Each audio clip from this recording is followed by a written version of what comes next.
What is up, ladies and gentlemen? It's the 12 Rounds Podcast, and today we have the one and only, the funky fresh in the flesh, Heath Harmison. Yeah. What is cracking now? It's me. Thank you. No, stop it. Come on. Everybody. No, really. He's here. I'm here. He made it. So we had you scheduled in a few weeks ago, and then had a little miscommunication. We did. But we got it straightened out. I didn't know we were filming this. Like, I was like, yeah, I'll do a podcast. And I was on a cruise ship. You're like, yeah, I don't know if the cruise ship's going to make a difference, but yeah, dude, I'm down. Yeah, well, there was a miscommunication for sure. I'm like, well, I think the cruise ship might have been the separator right there. I don't know. Yeah, but I think the fact that I was in open waters, I was not going to make it into the studio. My sharks. Dude, so probably now you're probably used to it, but like, was there a time where you got on the ship thinking, this could be my last day? Like in a storm? Or something? Or like you were on the Titanic. Yeah, I've been on a ship where I was chased by a drunk man, and I thought that would be my last. But never any fear of like wrecking? Like no, I mean there was a time actually going through Alaska, because there's a channel that you go in that you're in open ocean, and then you go into the channel to go into Alaska, where that collides. Very rocky, right? So I'm literally just like I'm laying in my bed and I'm like, I'm just like, oh yeah, Rob. You know, like I generally don't get like seasick, but no, I never felt like I was gonna die. Man, I don't know. Not yet. I could be on a plane, bro. I can be any, you know what I'm saying? But I think a ship trips me out. They're so big though. Like, you get on these ships and they're so huge, you don't know you're on a ship. Doesn't really feel like it? No. If you like, I was on a ship recently. It holds almost 7,000 passengers. So it's a city, man. They have it's Caldwell, man. They have a Central Park on the ship. Really? Central, and it's legit. You go there after midnight, you'll get mugged. Do they have squirrels and stuff on there? Yeah, they got birds. Do they? Like at least bird sounds. Trying to make it legit. Where is that bird? I know he's around here somewhere. Yeah, I think you can. Yeah, I mean you can buy hookers. Can I say that here? I don't even know what goes. You can say anything you want on the 12 Round Podcast. Oh, good. We do not judge at all. Good. If you feel like you want to swear every third word, it's up to you, man. Listen, man, I'm not an active swearer, but I do drop a fuck or two every once in a while. So you're just learning how to swear. I'm not learning how to swear. I've been swearing since 5th grade was the year I probably dropped more F-bombs in my 5th grade year than any year. Really? That was the F-bomb? That was like, I'm an adult now. You watch this. I watched Beavis and Butthead. Let's do this. I've reached the time where I can drop F-bombs whenever I feel Whenever I feel like I'm at school with my buddies. I was the fat kid with my best friend was the skinniest kid on the planet, Dude. You know? And we just dropping F-bombs to make us feel That's good. like Silent Bob and Jay right there. Just a little Mormon kid swearing up a storm on 5th grade. So, I'm glad that you said that out loud, because I wanted to get into that. You grew up Mormon. Yeah. You started your comedic career as, I mean, one of your things was that you were clean comedy. Yeah. Right? Yeah. And it's not like you switched it up and now you're just like this raunchy comedian, but there's been a lot of changes because of being Mormon, and you recently pulled away from that. Yeah, we straight up left. I grew up in it. I baptized when I was 8 years old. You know, my wife was in it her whole life. You know, my wife has the stereotypical Mormon family. She's got 8 brothers and sisters. You know, just her family's, and her whole family is in it. You know, except for us and our gay sister. You know, who is now out as well. Not just out of the closet. We're talking out of the church closet as well. Yeah. I don't know if that's an inappropriate joke. I thought it was funny. But I didn't know if I did you see me turn away from the mic? You're just like, should I laugh at that one? And we're going to commercial break. We'll see you after these words from. Well, the thing is, these days you don't know what you can say and what you can't. But basically, yeah, we left the church. Our records are completely out, which is not a simple task. You can't just say you're done and be out. The church follows you wherever you go.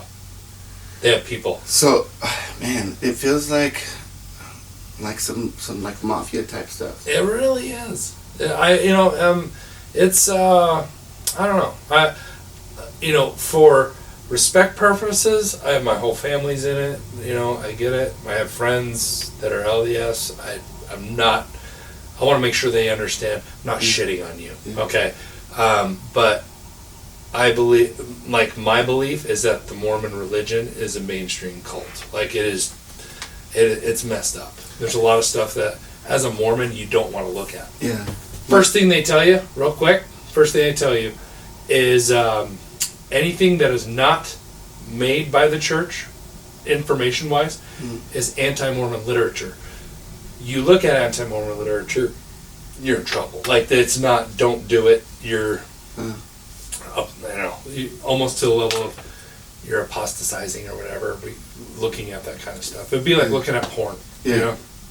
Wow, that's crazy. My sister is Mormon. She was married at the temple and stuff like that. And in middle school and high school, well, actually at the end of middle school, I moved to Eastern Idaho, and it's there's a lot of the Mormon religion is very predominant. It's big there. So I got to learn a lot about Mormon religion, and I kind of knew, growing up Hispanic, obviously it's the Catholic religion that's pushed towards us or whatever. Yeah.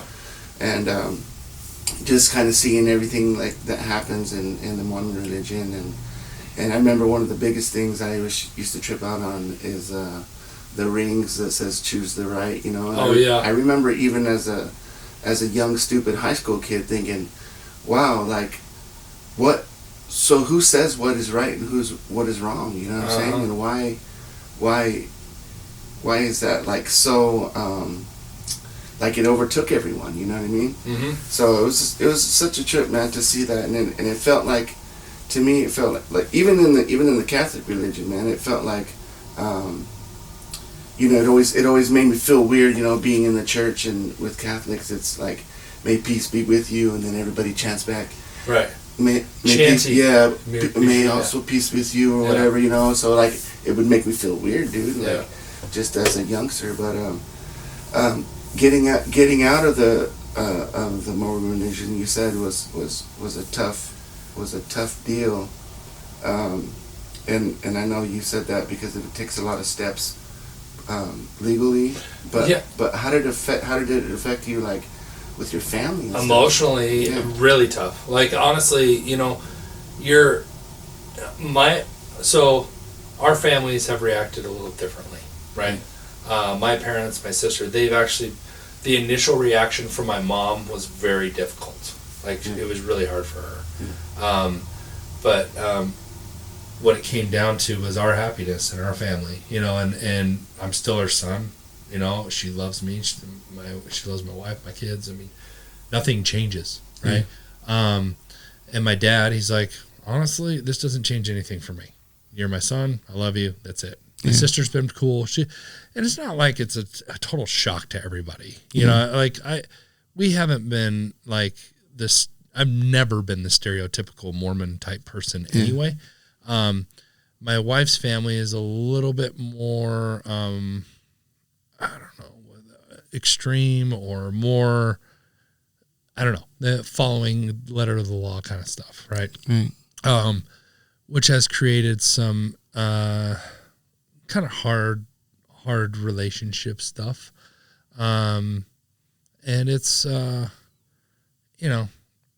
it's tough. A lot of my wife really, and me, and my kids, they like some of their cousins, because the thing is, I've got like something like close to 50 some nieces and nephews, right? And there's some of my in-laws that would rather us not be around their kids at this point. That kind of stuff is like, we're not different. We're the same people. Yeah. You know, we haven't changed. We didn't just like, oh, we're out now. You know, it's like we're not evil people. We still believe in a higher power. I believe in a God. I believe I'm not atheist, you know, and if you are atheist, that's all good for you. Like whatever makes you happy, it doesn't affect me. You know, do your thing. Just don't hurt people. Yeah, no, and I mean, I think that's the bottom line too. Like when it comes down to any religion. Just before I keep going, we just had a glitch, so I'm just gonna reintroduce you again. Okay. Ladies and gentlemen, it's a 12 Rounds podcast. We have Heath Harmison in the building. Yes. And we're talking about Heath's transition from being Mormon to not being Mormon, and we kind of caught a glitch, so you caught us in the middle of that. But what I was saying about how people treat you differently now that that you kind of separated yourself from the Mormon religion, I think that's the way they kind of like it's a form of manipulation too. So it's like that guilt trip they're throwing on you, like, well, since you're not part of the church anymore, then we're going to treat you this way now so you can see what it feels like now that you're not part of us or whatever. But here's the thing. Why wouldn't they? Yeah. Their whole life they've been taught guilt, shame, and fear. Those are the three pivotal things in a lot of religions. All right. But Mormon religion, they do really good at it. Like they're really good at, just making you feel like if you don't do this, well, buckle up because your life's going to be hard. You don't pay your tithing, you're going to be poor. Well, guess what? There are super poor people that pay their tithing, like pay their 10% that they have to pay. Otherwise they're not in good standing. So that's what I was wondering too. So what about when you absolutely can't pay? This has been said. Pay your tithing before you feed your family. That has been said. Now, don't get me wrong, there's a lot of Mormons out there be like, that's ridiculous, Heath. And, they would think, that maybe they're right. Maybe it is ridiculous, but it's been done because here's what happens. Pay your tithing. And if you can't feed your family, we have the Bishop's Storehouse, which will help you, right? Which is the church will help and provide food for your family. You can't pay your bills, pay your tithing. And the church will, here's what the church is wanting you to do. Rely 100% solely on the church. So how do you keep power, right? Make them rely on you completely. Exactly. Spiritually, everything. So, yeah, I mean, I can see that too. Once you've taken kind of those resources or you use those resources, then there's another level of guilt on top of that where now you feel like you owe, the church for backing you up for whatever situation that you were down in. But it's a hard thing, and the people that are living in it and they're happy, good for them. Like it did nothing but harm for me and my family. I'll just say that. Yeah. And that's that's such a crazy thing to hear when you think about something that is tied to God. When we think about what God is to us, and God is the energy of love and healing and all that stuff. So when you think about something that's attached to that could possibly cause harm to somebody, man, it says a lot about how God is being used. You know what I mean? Yeah. And we talked a little bit about that off camera and how organized religions use kind of like the fear or like people's like urge or want to have something to believe in and stuff like that. So it's one of those things, man. It's when you're in it, like you said, when you're in it, like everything feels right, but but when you separate yourself from it, it like becomes like apparently clear on what's happening, on whichever, like even like all of them have their own things, man. You know what I mean? Even with Catholic religion, like there's some things that you weren't supposed to do, and then other things that were okay, and like they were like contradicting each other, Yeah, I mean, the thing is like, people are like, well, I read the Bible. Okay, which one? It's like there's all these different versions. It's like, who's to say, everyone's like, well, ours is the right one. Ours is the right one. We're the true church. No, we're the true church. Here's the thing. And then I said this to you guys earlier was, for me, even if something comes from God, the moment it goes through a human person, it becomes flawed. Yeah. Because we're flawed. Everybody is. Nobody's perfect. And anybody who runs a religion in general, I believe, is eventually going to go out for some sort of their own self-interest in some way. Right? And it's unfortunate, and it is. And there's people that live in their religion their whole lives, and they're happy and whatever. Fine, do your thing, But don't come at me because I'm not living what you feel is your truth. My truth might not look the same as yours. I feel that way too, man. Yeah. Yeah, like, what do you call it? Like one of the things in the Bible that says, thou shalt not judge. But like right away, there's judgment going on, like all the way through the religion, all the way through Mormon, or not Mormon, organized religion, you know what I mean? Where it's just that same thing, just by saying, your book is wrong and my book is right is a form of judgment, So it's one of those things, man. Like, I guess it's not, if you're talking about politics and religion, there's really no resolution if someone absolutely believes in what they believe in, and there's no changing it, right? Oh yeah, I mean, it's just people. I mean, to me, politics, talking religion to somebody to try to convince, all you're doing is throwing poop. Yeah. You're just they were just monkeys grabbing it and just tossing it, see who it hits. You're not going to change anybody's mind. I'm not here to change people's minds. I'll tell you my experience. Yeah. But I'm not here to change your mind. If that offends you, or if it hurts your feelings, if it does that, I'm sorry. I'm not going to lie about my experience. Yeah, man. And I didn't want to get too deep into the religion part, but I know it's been kind of a pivotal point for you as of late. So I wanted to kind of address that, and I thought it would be a cool deal for you to kind of share, like what it really is. I mean, I am a comedian. So you wait, you'll see. I'll show you. He'll show everyone. Yeah, man. So let's talk about some of the early days. At the start of your career, man. I know you've done work alongside of some of the greats like Brad Garrett and Roseanne Barr and Eddie Griffin and like all, so you've done bunch of cool stuff, man. But let's take it back to the early days of Heath Harmison, and when you were still holding your 9 to 5, and like what your thoughts were, doing this, and like if you were ever in a place where like you thought maybe I shouldn't be doing this, you know what I'm saying? Yeah, this when I started stand-up comedy, I was supposed to be a nurse. We're taking this all the way back before even moving here to Boise. Yeah. Okay. I lived in Twin Falls, Idaho. I was going to school to be a nurse. Are you from Twin Falls? Yeah. I'm originally you grew up there. I grew up in Twin Falls, born in the old Twin Falls Hospital. TF, Twinkie. Twinkie Flatio. Yeah. So I, they did an open mic at the school, and in Twin Falls, they don't have open mic nights. They don't have, comedy, whatever. They did an open mic thing for guys that like write songs with their girlfriend, or like poetry slam or whatever.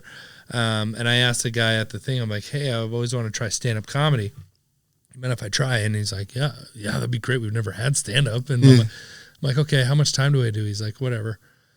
So I came back a couple days later, and I had a couple of stories, ideas, and so I went on, did like 20 minutes my first time, which is a long time to do. Yeah. If you go into any club, they say you have 3 minutes. Yeah. You get 3 minutes. 20 minutes is big time. Even David Letterman talks about doing, like, some of his biggest sets were, like, at the most 25 minutes. Right. Yeah. So it's like 20 minutes. Now, this is my first time doing stand-up comedy. You did 20 minutes. There was a lot of setup, and there wasn't real structure. It's just like, these are funny stories or ideas. Yeah. But they laughed enough to make me want to come back, right? So the next week, I came back, and I had a couple other different stories that I wanted to tell. Did another 20 minutes, right? And in the audience was a guy at the school that booked entertainment for the school. And he came up to me afterwards, and he's like, hey, I was thinking about doing a comedy show for the school. Would you want to do it? I'm like, well, I don't know. He's like, we'll pay you. I'm like, yeah. I was a struggling college student, man. I'm like, yeah, let's do it. He's like, yeah, we'll just pay you $300. I'm like, $300 to tell jokes? Are you kidding me? You know what I could buy with that? You know what I could buy? I could do so many things with $300. I was newly married. Like, it was like we were broke, dude. Yeah. We needed the money. So he's like, yeah, we'll do it in a couple weeks. We'll put you in the Fine Arts Auditorium, which is a 1,000-seat theater. And he's like, we'll just have you. I'm like, okay, is it just me? He's like, oh, yeah, it'll just be you. I'm like, how long do you want me to do? He's like, oh, just an hour, So I'm like, in my head, I'm like, just an hour. What? I can't do. No, like I'm like, I can't do this. And then, but a part of me is like, we need that $300, And I'm like, okay. And I got a couple weeks. I could try and tell a couple other stories, maybe, I've already got 40 minutes. Yeah. Right. So let's see if I can get another 20. You know? So I go back the next week. They canceled the open mic. Nobody showed up. Right. So I'm like, oh no. Right. And there's nowhere else to do this. Right. Nowhere else in town. And so then I'm like, all right, I got one more week that I can come back and do something. Go back the next week, cancel it again. Like, this thing is so my third time ever doing stand-up comedy was in a 1,000-seat theater. And 800 people showed up to this thing. 800 people show up to this, students and whatever. It's a lot, dude. Yeah. And I did an hour. I was up there for an hour. I was up on stage. And they laughed enough, I guess, to make me think I could do this. Yeah. And honestly, I didn't even think I could do it for a living. I decided to change my major to business, and I thought, I'll open up my own comedy club. I love the whole comedy idea. So I was like, well, let's do that, and then I found out running a comedy club is a complete nightmare. You're either a restaurant owner or a bar owner, really. And you're spending hours, crazy hours nonstop, there, right? It's nonstop. So anyways, then we moved to Boise. And our mutual friend, Johnny Rodriguez, he used to We're still calling you out, Johnny. Yeah, we are, Johnny. On the 12 Rounds podcast. We want you on the 12 Rounds podcast. Johnny! Johnny's a boxer and a wiener. Anyway. A boxer beaner. But he used to deliver to the Funny Bone when it was back in the day when it was the Funny Bone downtown Boise. And we both worked at a place called AmeriPride. AmeriPride can suck it, by the way. Oh, you'll find out why. You hear that, guys? Yeah. You take a big old boom. Yeah. 3-legged. Yes. Straight up. So he's like, because I told him I had done some stand up. He's like, dude, you got to get in there. You got Johnny Rodriguez pushed me because I was a little bit intimidated by going and doing a legit comedy club and trying this.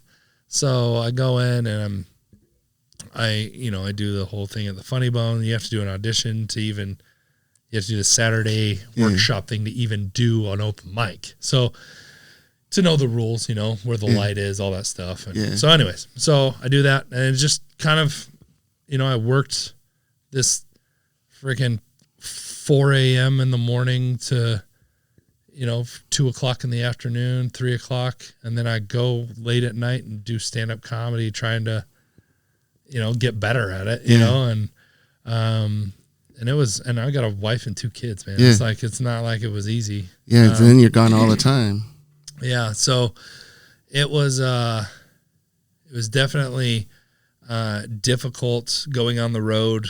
once I started, well, because here's the thing, I was working at this Ameripride place, Ameripride, linens and stuff, and driving around, dropping off mats and uniforms. I end up getting let go from that job, wrongfully terminated. I'll say that on here. I don't give a shit. Suck a piece. Yeah.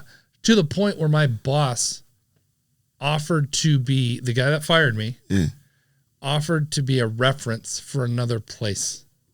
I'm like, so how do you know Jason? Well, he was my old boss. He fired me.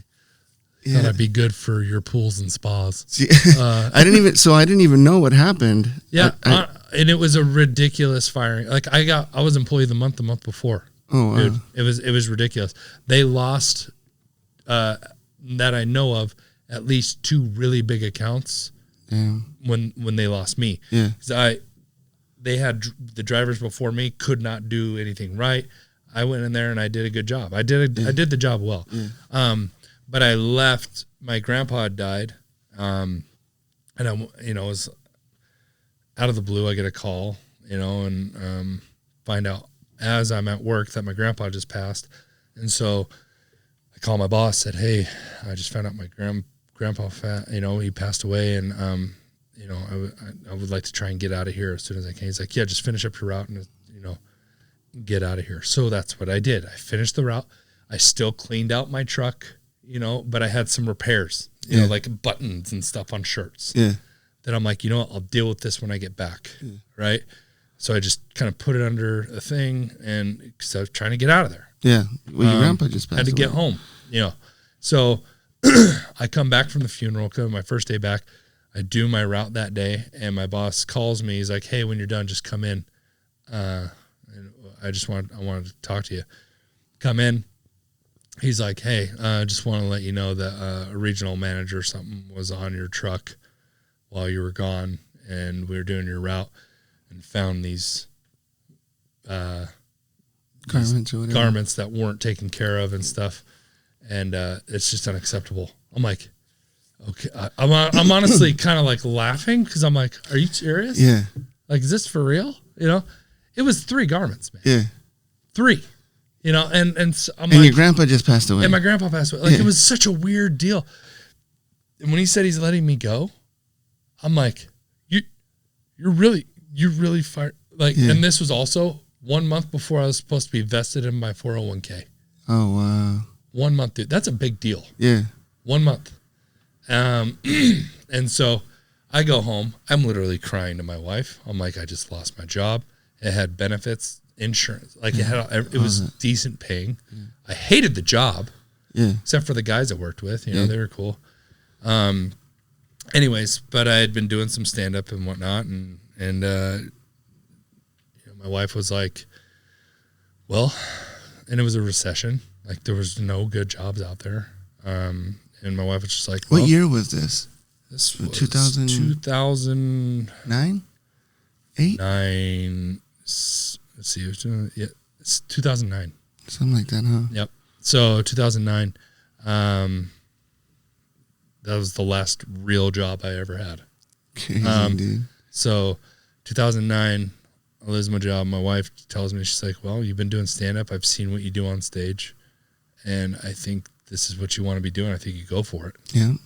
You built some contacts, and so I did. And it was hard. It was tough. Yeah. I had to do really shitty gigs for not a lot of money, but I built up and worked. And I remember too, you went hard, dude. I remember we actually used to meet at the Broadway. We used to meet at the Broadway and used to use your stuff on us to see if it was good or not. Oh, that's right. Check this out, guys. All right, I got this new joke. I got this idea. They're like, I don't know, it might work. Johnny's like, yeah.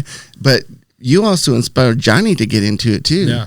Because Johnny started, and I think Johnny could have done well, dude, if he would have stuck with it. I think if he would have pushed through, and I think Johnny would get in his own head a lot. And he went up there. He had some funny stories. He had some good jokes. I thought. And the club have a good time. When you want to have a real good time. Oh my god, that's the best one, dude. Dude, right when you said that, it just transported me back. It's nostalgia, dude. Oh my gosh, I mean, a real good time. You guys don't know what this is, but we do. So that's all that matters. It's a real good time. You mean oh. Just funny, I don't know. He was funny, but I honestly, Johnny, and he would say, I got him into it. Yeah. He'll say that to this day. He's like, I'm the one that I'm the one that got him into it. He wouldn't be nothing without me. Nothing. He would have done none of that. Never work in this clubs again. Oh my gosh! But yeah, man, it's awesome to see you freaking with all the stuff you've done. I was watching TV one time and I saw you on a commercial. I was like, what the crap? That's Heath. He's on a commercial. He's on TV. He's on TV. But dude, how did that come along? They picking you for that lottery commercial. Oh yeah, lottery commercials. I mean, you just get in with. I was in with North by Northwest here in Boise, and they're just a film production company, and they thought I'd be a good fit for the style of that commercial. You did 2 of them, right? I did 3. It was a full day of filming, and I filmed different stuff for each commercial. So they put out for a whole year. This commercial was just constant all year, and and that was an interesting shoot because I had just performed in Sacramento. Okay, so I was doing shows in Sacramento. My last show was Sunday night in Sac, and Monday morning I was supposed to be in Boise to film this commercial. Oh, wow. So I got done with my show in Sacramento, and as soon as I ran off stage, got in my car, started driving to Boise. I got to Boise. I was supposed to start shooting at 8, or I was supposed to be there. Call time was at 8 a.m. I got there at 7:40. Driving through the night. I had 2. I took 3 5-hour energies. I'm literally I come rolling in. I'm like, okay, I gotta. It was an 8 or 9 hour shoot too. Yeah. So I'm going on no sleep. I didn't sleep the day before. Yeah. Through the day. Yeah, you were working. Yeah, too. Yeah. I was. So I was I need to nap, and I couldn't nap because I just couldn't do it. So so I'm going on. I don't even know how many hours since I had slept. It was over 24 hours, right? Yeah. So and then I do this whole, and my inspiration for this character in this commercial was Buddy the Elf. They're like, we need that kind of energy. Now imagine Buddy the Elf. Was this the bacon one? No, the bacon one was a different one. Okay. The bacon one was a different one. They licked my fingers. Yeah. Which one was this one then? This one was oh my gosh, I'm trying to remember even the lines. It was just a Mega Monday. It was a Mega Monday lottery commercial. Okay. I've done a couple of lottery commercials, but this one was me being a character. There was one of me laying in bed next to a dude, and he turns over and there's me just it's Mega Monday, and he's all excited. Yeah. Look, we're Idaho Lottery. You're getting more from me, okay, on this podcast. Boom. Buy your lottery tickets, guys. Speaking of Idaho Lottery, 12 Rounds is always looking for sponsors. So if you want to sponsor, we would gladly oblige. Yeah. Is it oblige? Oblige? Oblige. Oblige. I'm Mexican. It's hard for me to use those kind of words. Using those big English words? Is that what it is? We call them BSU words. BSU words. Words from BSU. Yeah. Bunch of BS. So with kind of the transition of your comedy going from, because you were known as a clean comic, and that was part of your bit. Now going and kind of transitioning to I mean, you're not a raunchy comedian. No. But you've incorporated some jokes that are a little bit more adulty. Adult, yeah. With the language. How do you feel that's affected like your audience, like the kind of audience you have? You know, honestly, it has. I haven't yet felt it that much. I don't know. I feel like I'm kind of a chameleon in comedy because so like this week I'm in a comedy club in Canada where I'm going to do more adult material. Yeah. And when I say more adult, I'm talking about language. Huh? Like language. Yeah, language. Even some of the material is, and it's not raunchy. I talk about how I had to go to the doctor and get my balls checked, and like things happened, and I teabagged my doctor. It happened. My wife was in the room. It's the weirdest three-way I've ever had. The only. So, like these are real story. It really happened. I had to change doctors, and so it's like that. But I also have 2 dry bar comedy specials where it is clean, where kids could watch this and they're not gonna have to worry about the content. So, and dry bar comedy has been great to me. And I'm doing the comedy club this week, and I'm performing in a church in Detroit next week. Nice. So, like, I kind of do whatever is asked of me, and both shows, in my opinion, are hilarious. They're no.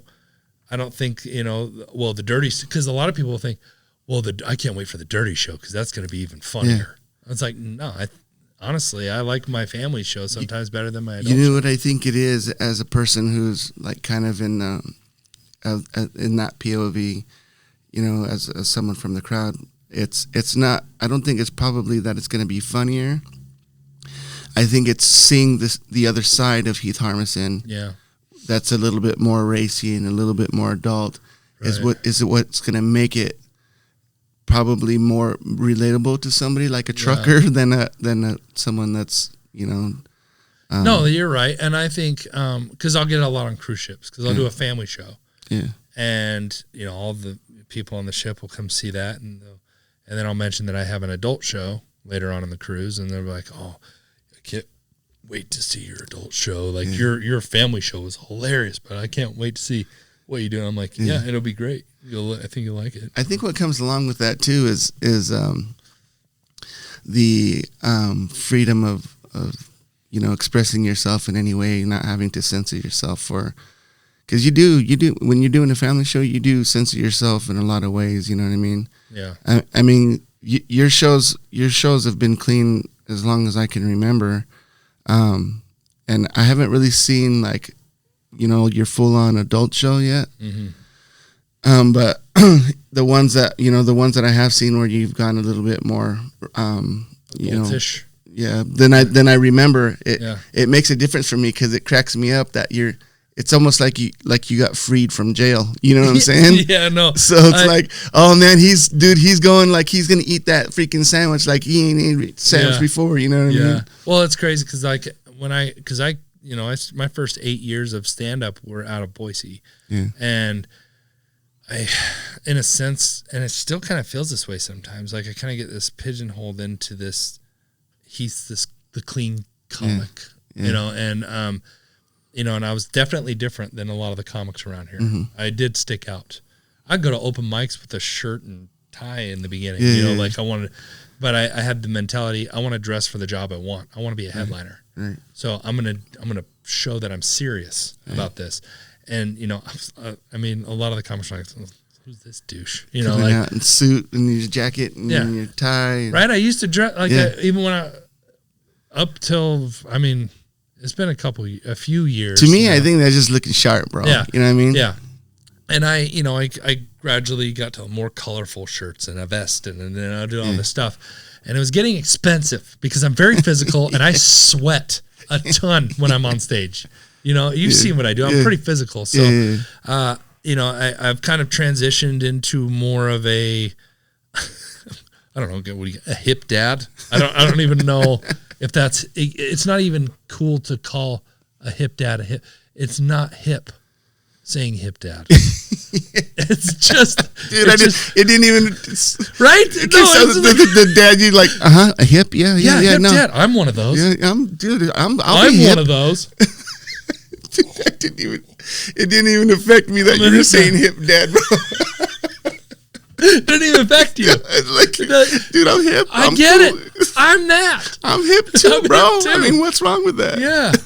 Oh my gosh. So saying it is ridiculous. But I kind of, what I wear on stage is more, I don't know, less cool hippie. Yeah, less. Hey, we brought you in here to talk to you about your progress reports. No, more. It's just more chill. Yeah. Speaking of being a hip dad, speaking of you have your son Preston in with you, working on his career as a comedian too, right? Yep, he's a stand-up, and he's been doing it since he was 6. So it's 10 years he's been doing stand-up comedy. And let's get your perspective on his kind of journey across the way and his evolution as a comedian. He started off and it started because he came to me first off. My wife was in a Mrs. Idaho pageant, so I remember that. Yeah, and we were doing a fundraiser show, and my son came to me. He's like, "Hey, Dad, I want to help." I'm like, "What do you want to do? Take tickets?" Right? He's like, "No, I'm going to perform." And I'm like, "Well, what are you going to do?"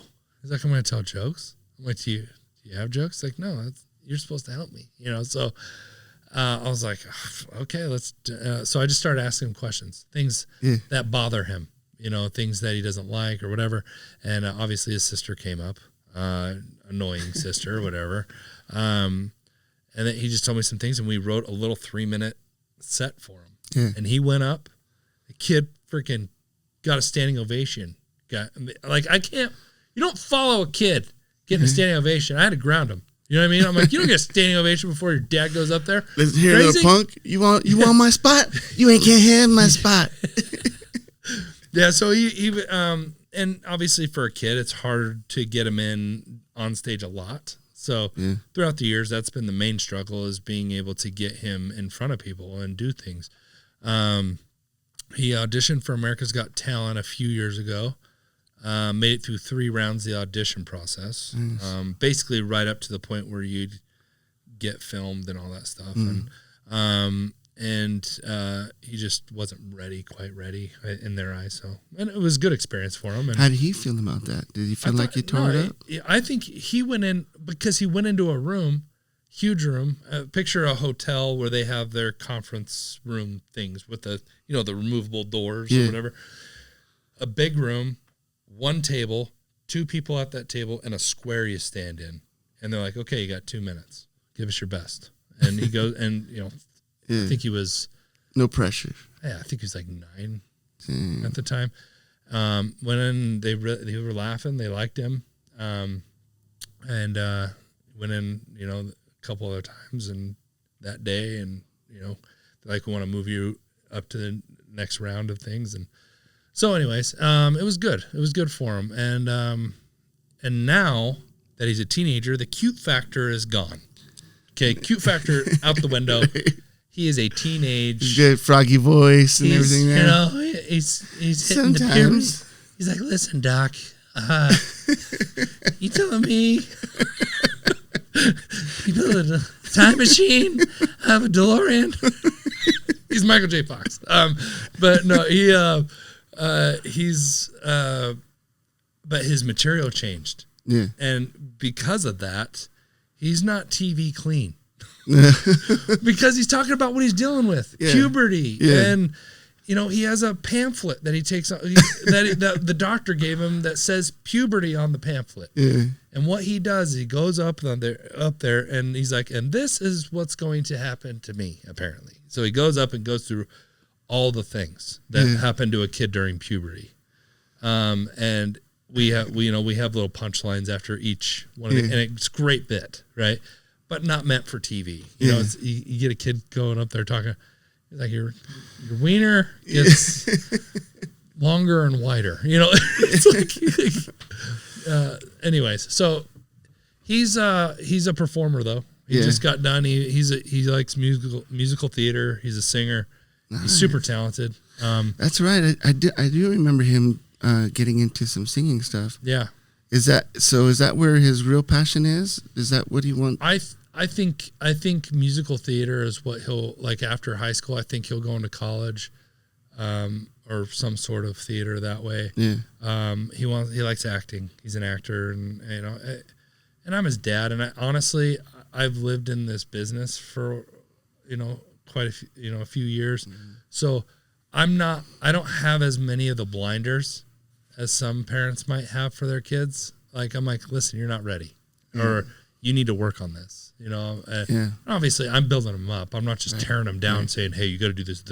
No, I cried he just performed this last weekend, and I'm sitting there in the theater blubbering like a freaking idiot because my son he was the lead in Newsies, and he's singing Santa Fe. He's Jack singing Santa Fe, and I'm just like, I made him. It was my offspring. He came from my balls. So I'm watching, and my daughter, same thing. She was in Newsies, and she's super talented. Like, I'm a lucky guy, to be honest. And I think my kids have like bright futures in whatever they decide to do. But it is cool to watch your son kind of follow in your footsteps a little bit. There's a sense of pride that comes with that. And the thing you do too, man, which is good, is that instead of pushing it on him, like you said, he came to you, and then you decided, okay, look, if you want to do this is the way it goes. And to me, that's the best way of nurturing, his talents or whatever it is, whatever that has got him sparked to do those types of things. It's the best way of nurturing that, because once you put too much pressure on a kid, man, they'll be like, I really don't want to do that anymore. No, I've always told him and my daughter, as long as it makes you happy and you're doing it and it's healthy and it doesn't hurt you, I'm going to support you. Like, you need to go after it, do it, find a way to make a living at it, and move to that passion. I know what it's like. My parents were scared to death when I told them I was going to be a full-time stand-up comedian. Yeah. Because I was supposed to be a nurse. Yeah, that was a respectable job. Yeah, well, especially these days, man. In this day and age, it's hard to believe that you can make money in the smallest ways. You know what I mean? Mm-hmm. Like, it doesn't seem real. I was watching. I don't remember if it was a TikTok or if it was like a reel on IG or something. It was one of those things where the girl was coming out and she was saying, "I could tell you how to make money with minimal effort, but you would think it was a scam." Yeah. But she was saying, but you can go and research it yourself and find out that there's so many ways to make money without having to kill yourself, like how we were taught growing up. Like, you had to, hard work is hard work, what I'm saying? But physical hard work is the worst, right? Labor? Come on. They're not going to go out in the heat, do stuff like that. Dude, swinging hammers, building houses. Dude, I'm scared of heights. I've framed houses for a month. Did you? No, he fired me because my last day at work was the best day at work I ever had in construction. Yeah. It was demo day. Oh, shit. And I demoed the wrong wall. Because he was already on the edge of getting rid of me, because I'm like, this is not my thing. Yeah. Like, I am not a house builder guy. Yeah. I'm not. And it was winter too, so we were like in the cold, you're doing this stuff. And this day I was like inside of a house, and he told me, I swore he told me it was that wall. And I straight up threw a hammer through that wall. Just, it's a great feeling destroying stuff, Yeah. So I took out this wall, and when he came back a few hours later, he's like, what the hell? You're like, what? I did a good job, he's right? like, you know what? He just, you're good for today. I'm like, really? He's like, I'm thinking, all right, cool. Yeah. He calls me later on that night. He's like, yeah, we're gonna have to just have you not come back. He just cost me $10,000. He just cost me money now. Yeah, but it was experiences. The labor wasn't ever my thing. I grew up. I mowed lawns. I did. It's not like I didn't ever do anything. Mm. I'm a capable person. I feel like I can do stuff. But I'm not going to go build a shed. It's not, and if I do, it's not going to be a great shed. It'll Right. probably blow down the first wind that comes through. But Isn't it crazy the things that we experience in our life that bring us to, you know, whatever position we're in now. You know what I mean? Because I did architectural metal work most of my life too. And a lot of times it required me to get up on freaking high buildings, bro, like be way high. And I'm afraid of heights too, man. Yeah. You know what I'm saying? Yep. So like the fact that I did that for so many years, freaking, it blows me away too. But, you know, going from that, I mean, I also went, you know, I went to college and I got a degree too. So I knew that I would eventually fall back on, you know, my education or whatever. But having to experience all those things to get to this place and be like, okay, I've done this and I've done that. And I've tried this and I've tried that. And this is where I'm supposed to be. Like, it took me a little bit longer because, you know, I used to do music and, you know, I did the touring thing where that was my work, you know what I mean? Like I toured all over, but I feel like, you know, as a 360 or whatever, going all the way around and then coming back to the entertainment business, like I kind of already knew that I was supposed to be in the entertainment business, you know, as a career. Yeah. But I was just one of those dudes that just wanted my hands on everything, and I think it was kind of good because it kind of gave me a little bit of knowledge in all those little places to kind of deal with everything that I'm dealing with now, especially like with this podcast and now we run this media company called Humble Vision Network, which is, you know, that produces this show. But, yeah, man, it's kind of crazy, man. So, so now that you've established yourself, you've got, did you have a residency in Vegas or is it? No, I didn't have a residency. I work a handful of venues. So I do Brad Garrett's Comedy Club, Laugh Factory, Comedy Cellar, and, you know, I've done, you know, worked at the Planet Hollywood. I've done, like, you know, there's a handful of rooms, you know, in Vegas that I work regularly. So it's not like my own show, you know. To have your own show in Vegas, especially as a comedian, that's the ticket. Huh? You have to four-wall yourself, unless you're like huge, right? If you're already, you know, George Wallace, right? Like George Wallace had his own show at the Flamingo for years, and you got to have that big draw, you know, to know that you're going to be all right, you know. So, yeah, I mean, and there's little residencies that people have had, like Vicky Barbalak is one. She was on America's Got Talent. Yeah, she was the older lady, right? Yeah, she's like the trailer lady. Yeah, that's right. The lipstick. Very nice, very sweet lady, and funny. She Jimmy Kimmel's Comedy Club, like that's another one. And she does every Tuesday. Mm-hmm. She's doing shows there, right?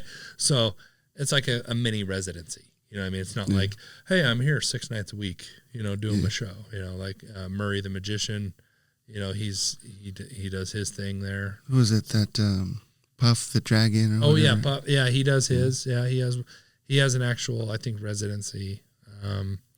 So it happens. I'm not there yet. I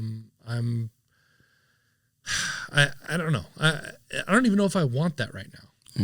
Really what I want is, you know, I want to act. I want to do more of that. I want to get on TV. I want to be in your homes. All up in your homes. Just all up in your house. So, you've worked closely though with Brad Garrett, right? Yeah. And would you consider him your friend? Yeah, I would. I think I would consider him a friend. I think, but you know, it's a friendship. It's not like we're best friends calling each other every day. Right. Brad is one of the nicest people in Hollywood, like straight up, that I've met. He is. They treat you well. He treats you well. First time I met Brad Garrett. Okay, I am not working the club. I have worked his club, but I hadn't worked with him yet. And I'm just there to see the show because I heard he was in town and I wanted to see him do a show. And I talked to the manager of the room and I was like, hey, really excited to see Brad perform. He's like, you want to meet him? I'm like, yeah, I want to meet him. Duh. He's like, all right, come with me. He takes me back to the green room. It's really weird to sit in a green room when you're not working. Like it feels like I'm just in the green room. Yeah. I'm not there working. You feel like, I don't think I should be. It's just weird, man. So I'm sitting, and there's like a hallway coming into the green room, right? Yeah. So I can't see Brad come in. I can just hear. So he comes. I'm sitting on the couch. I'm by myself in there. The manager left to go seat people. I hear Brad come in. He's like, and he comes walking in. He's just, I don't even know if I can do it without standing up. But he was like, he walks, and he kind of, who the hell are you? I'm like, I'm Heath Harmison. Heath, what are you doing in my green room? I'm like, Ed, is Ed's name on the club? Is it Ed's comedy club? And I'm like, I don't know. He's like, I'm just kidding, Heath. Get over here. It's like, and then he makes me stand up, and he gives me this hug, like, and he's 6'7". Yeah, he's a big dude. Big dude. Yeah. And so he's hugging me, and I go to, you go do the hug and you pull away, right? Yeah. I hug, and he holds on, and he nuzzles me. He nuzzles, and he's like, show me on the doll where they touched you. What was it? I'm like, what the hell? Brad loves to make it uncomfortable. Yeah. Like but anyways, and he's like, oh, thank you so much for coming out, Yeah. and he messes with you, but that's funny shit. He's just the nicest guy. Yeah. Like, and I've worked with him, quite a few times since then. And how Brad's works, when you work with Brad at his club, he goes first and he hosts. Oh, nice. So, but he does like 30 minutes at the top. It's not like a true host. He's headlining. Yeah. Because he does 30 minutes at the top. Then I go out and have to follow him. Yeah. Right. Which is fine. He does a great job of building you up. And he's like, this is my good friend. Bring him out. He's doing big things, blah, blah, blah.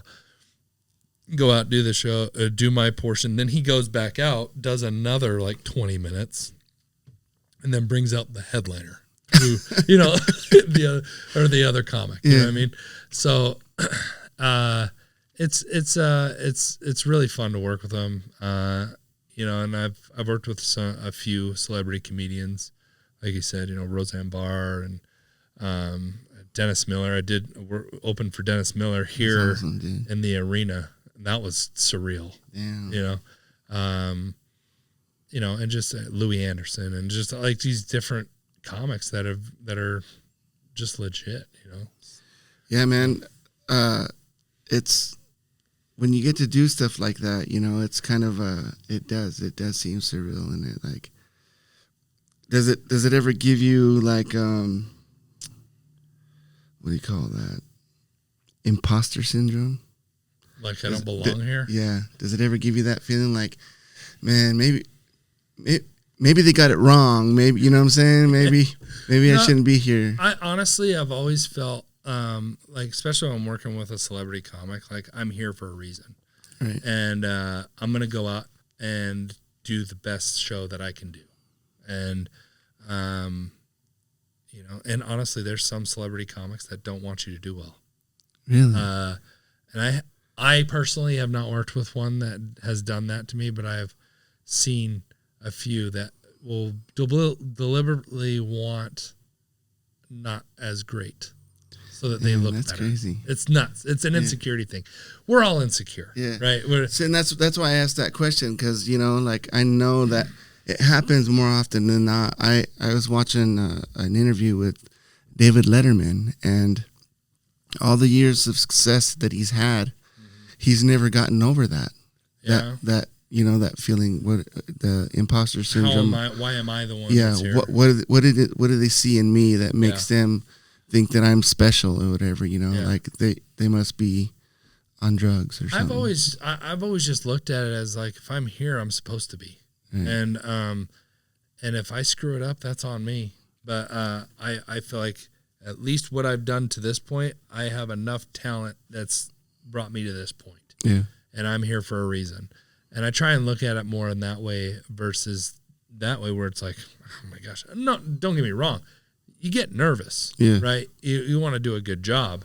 But like, I try to take those different, that energy, that nervous energy, and use it That's the thing, is finding a way to use that energy, get on stage, do your thing.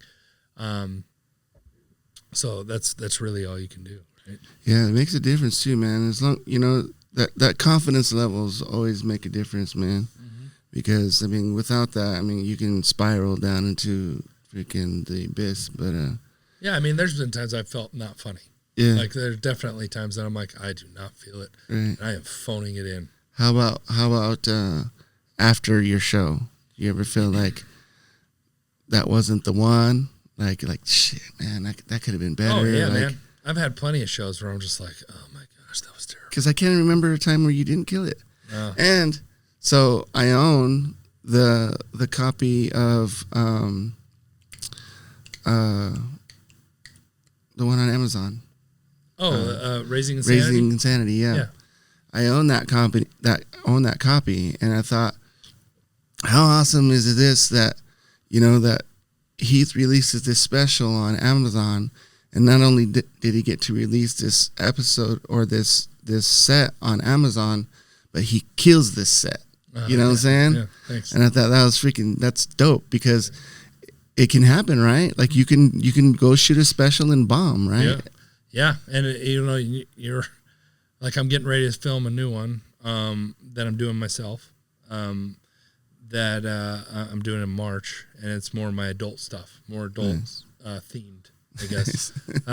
Stuff I've been wanting to do. Yeah. That Dry Bar won't let me do because it's too adult, right? So I'm like, I gotta do it myself. Netflix isn't calling, so I'm gonna do it myself. So I'm gonna do that, and in hopes, because I'm spending money on it. I'm doing my own thing, so. It's going to be a 5-camera shoot. It's going to be like, I'm putting the money into it, Yeah. So, hopefully I'm going to get 2 nights, and in the club I'm doing it at Wise Guys in Utah, at the Jordan Landing location. Great location, big room, as far as the crowds, and you pack it in there, the energy's great. So, it'll be exciting. I'm excited for it. Cool, man. Well, why don't you let everybody know like how they can find you? Give everybody your handles, your social media handles, your TikTok, your Instagram, all that stuff. Okay, so on all my social medias, okay, we got the TikTok. Okay, that's the number one because that's the most the followers I have on one platform. No, TikTok. I'm building the Instagram, the YouTube, my website. It's all Heath. Like the candy bar, or Heath Ledger, but HeathHarmison.com or Heath Harmison at Heath Harmison. I'm on all this stuff, right? Mm-hmm. So you can watch my stupid videos I make on TikTok, check out. My wife and I have a podcast called the Shut Up Meredith Podcast.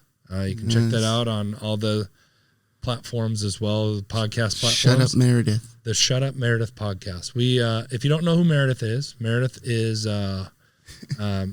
she's a whore. We hate Meredith. Meredith. Meredith is the fun stopper. Meredith is the OG Karen. Yeah.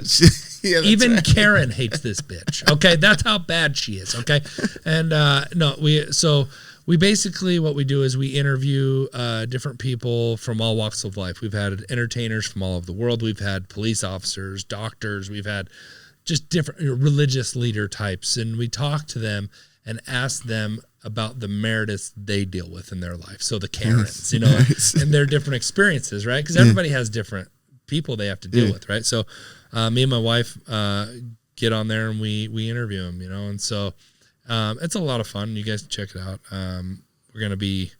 We've kind of taken a hiatus from it for a little bit, but we have a lot of episodes on there, and we'll be we're getting back into it here soon, and kind of going full bore with that too. So so we got a lot. Yeah. Well, ladies and gentlemen, Heath Harmison, one of the funniest guys I know, man. Thank you for coming through, bro. This has been the 12 Rounds Podcast. Till next time.